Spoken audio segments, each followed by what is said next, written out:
video on anxiety. Bah, bah, bah. So what I've found out about anxiety is really about fear. And when you really feel anxiety deeply, it actually is a different spin on it, is to go within yourself and ask, what is this anxiety here to teach me? Now, a lot of people start panicking, they can't breathe, their chest gets really tight, there's a lot of tension in your body. And it's at those times that you take a deep breath. Mm-hmm. Okay? Mm-hmm. One of the things I found out for the 30 years of seeing thousands and thousands of people that have come to my office is that they are sensitive. We are sensitive people.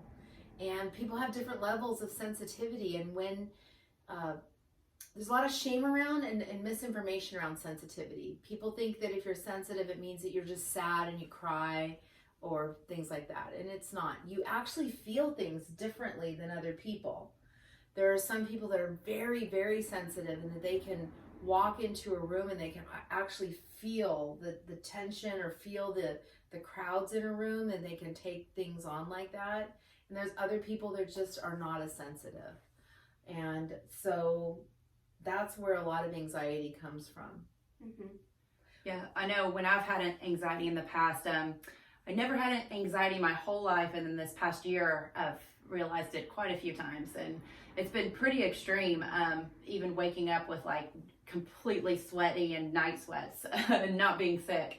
And some of the things that I've worked on to deal with it that have really been helpful is to look at it. One thing is to look at it, is this anxious, and maybe turn it and say maybe it's excitement.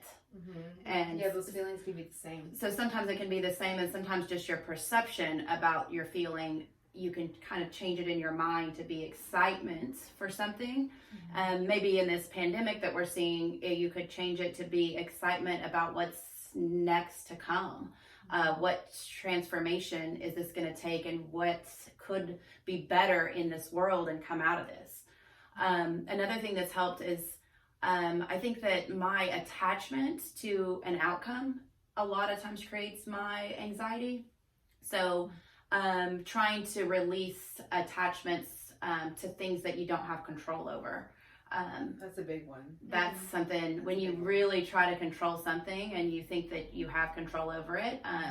When you plan, God laughs is kind of a saying, and that's what's happened in almost everybody's worlds with this. Who could have ever imagined that something of this global catastrophe could ever happen in anybody's lives? But look at it, and it kind of lets us understand too. I almost feel like I have a little bit of a release in anxiety in this happening, and understanding that we really don't have that much control. Mm-hmm. We can try and work so hard and do everything possible, but still it's not in our hands. And you can only do the best that you can do. 100%. I mean, in the times that I've been anxious or felt any deep anxiety, have been times where I felt like there was this enormous amount of change happening, and I didn't know what was going to happen. I had a lot of weight on my shoulders, which I feel maybe is happening to a lot of people now. It's this fear of the unknown. You know, am I going to have a job next week? Or maybe I don't have a job. Maybe I lost my job. How am I going to feed my family? What's the future going to hold? And so it's living in the future is what I always equate to anxiety. It's where your mind is not in the present moment. So for me, it's being very present to what is real now. You know, where am I at now? What can I do now? Not what's going to happen in the future, because when I live in the future, that's when I am most anxious. So I always take it back to the present moment. Take breaths, taking really deep breaths all the way through the gut, you know, to release the carbon dioxide, to allow your body to really get into the parasympathetic, to rest. That's, you know, the best thing to combat this whole crazy feeling inside. Yeah, and I coach people to use a scale 0 meaning no anxiety, all the way up to 10 being a panic attack, that you feel like you're going to die, that you need to go to the hospital, and kind of track it throughout the day and see what it might be related to. Sometimes people have what I call free floating anxiety, where the anxiety seems to come out of nowhere and then it circles back to the sensitivity thing. Sometimes you might be picking up on other people's anxiety. It's not really your own. And I know that sounds kind of different. When one of the things we're going to teach is how to become very self-aware of your body as well, so that you can feel into and practice this feeling of energy. A teacher of mine one time, he held his hand up like this and he says, "Do you feel that?" And it was actually 2014, and I was like, no, I don't feel anything. And I was asleep. That's why we're waking y'all up, because I was asleep. And now you can feel, right? You can feel that energy between there. There's another little energy ball I'll bring in here one time when we do things, where it shows that this transformation of energy, that we can't see it with our eyes.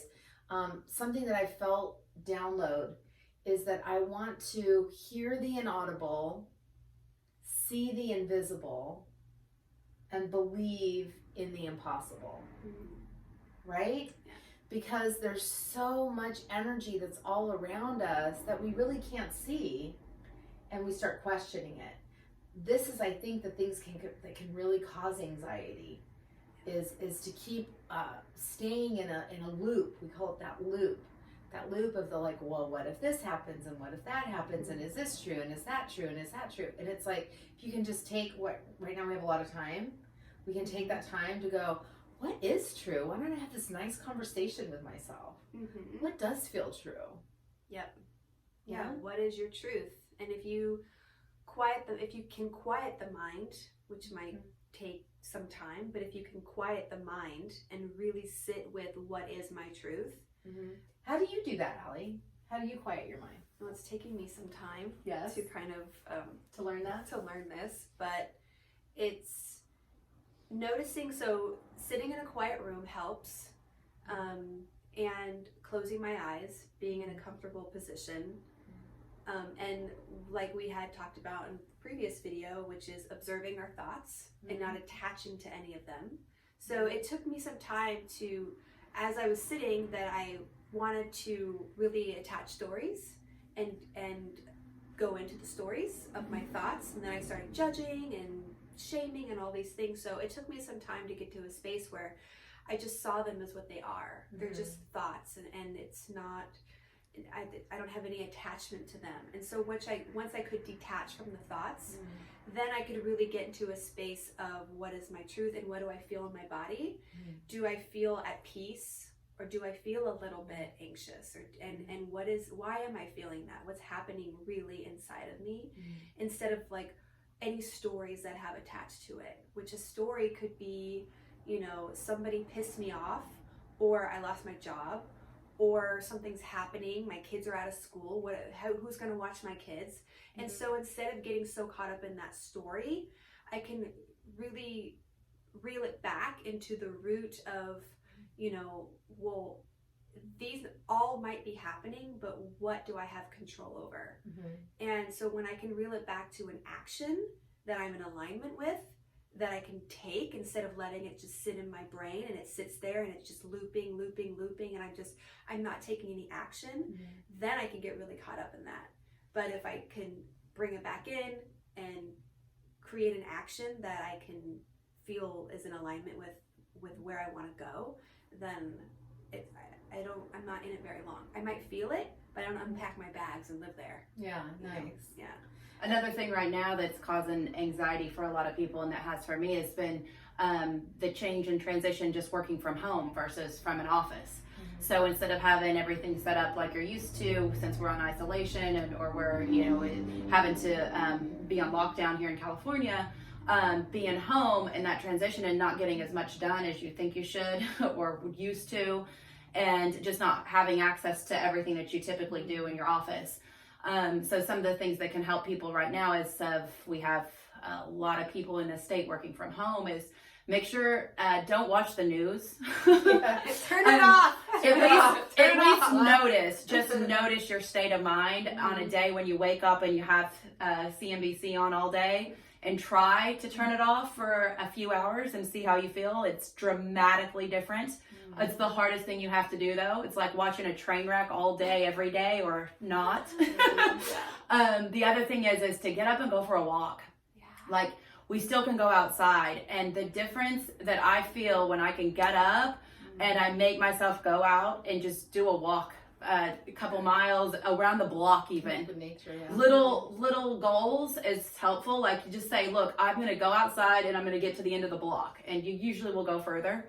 But just that little piece, not being able to work out right now, that's always been a huge release in anxiety for a lot of people. And being out of the gym habit is a tough one because everybody's gym is closed. So you're not getting that release. You're not getting the release of being around friends and people because of the social distancing, which I recommend. But there's a lot of other things you can do. And our group of friends, we've been doing a lot of video conferencing and like Vimeo dancing parties together. All of us have been finding we still need the smaller groups to talk to, even if it is via Facebook chat or something. That's more helpful to us. A few of us went to the beach and we sat 10 feet apart, and we were able to see each other and talk to each other. And that was helpful too. So just some ideas. Nice. And there was something I was going to say. Sorry, I messed that up. No, you really didn't. That's great. Yeah. It's not meant to be then. Okay. That's it. Well, then that is today's. I think that's today's anxiety help. The feeling the tension in your body, that's a big one, is when you notice tension. We were talking about boys a little while ago, and as Allie was talking about a boy, I was noticing her body getting really tense. Right? So this is another thing that's so important is that tension that you start paying attention to. If you notice your body getting tense, tension is what creates the cortisol. We were talking about that before, which then leads to disease and illness. So anything that you can do to think about, like moving your body. I stretch a lot like this, breathe, walk around, move.